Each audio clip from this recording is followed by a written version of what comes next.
Okay, so today we are fitting a Street Guardian dash cam in an Audi SQ5.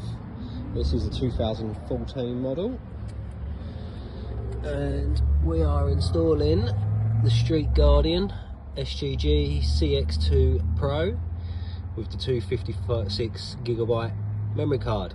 Now, this should have come with a rear camera, but it didn't turn up, so we're just installing the front camera for today. But I just wanted to show you how we're going to do it. So in the box of bits, we've already made a start.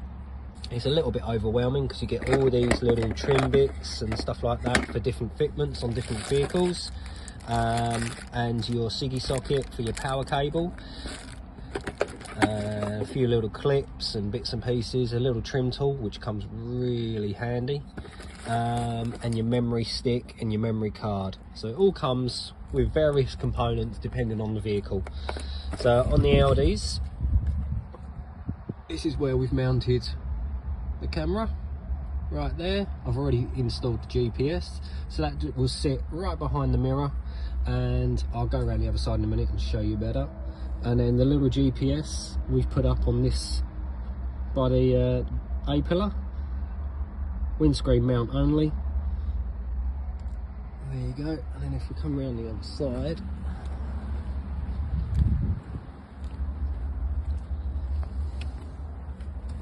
there we go. So when we sit in the driver's seat, you can't really see the camera. Now on the Audis, they have a little trim to cover up the wiring.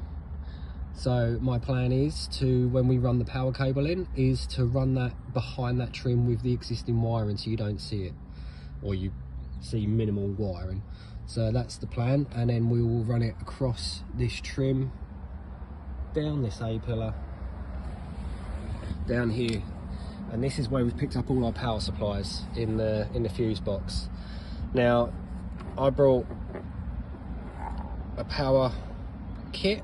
So basically it comes with the complete kit to plug straight into the camera itself, and we got our battery supply, our ignition and our earth. So for our ignition, we've tapped into this fuse here, which was originally a 15 amp fuse, and we've just used the tap that's supplied. Now on the battery side, we're going into this fuse here, fuse 15, which is a normal blade size fuse. So I've had to remove the mini fuse and fit a normal blade style fuse, tap, adapter, whatever you want to call it. So that's all ready to go. So we'll just pull that fuse out, which is our battery. Straight out, tap that in there,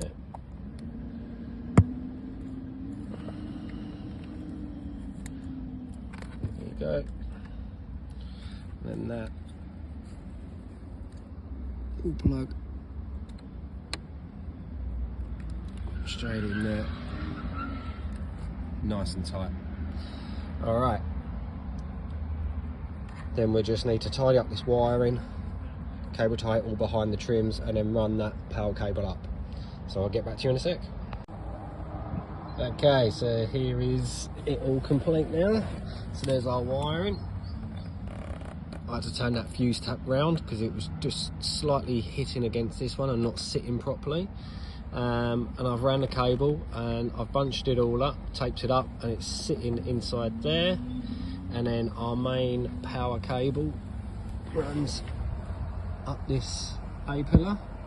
To pop these off, you get the little tool that they supply, and you pop this airbag trim piece out ever so slightly, and then literally you just tease it out. And because there's a curtain airbag, I've actually ran the cable up behind that airbag, and it runs around that side. So if ever the curtain airbag detonates, the cable's not in its way. And then I've just ran it along there. I don't know if you can see, there's the unit there, and just in that trim. So now if we turn Ignition on. You should see that power. Can't really see it clearly. Start it up.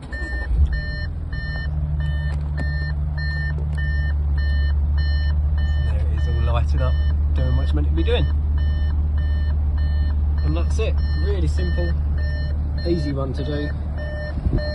And yeah, anyone can tackle this instead of paying someone like me to install it for you.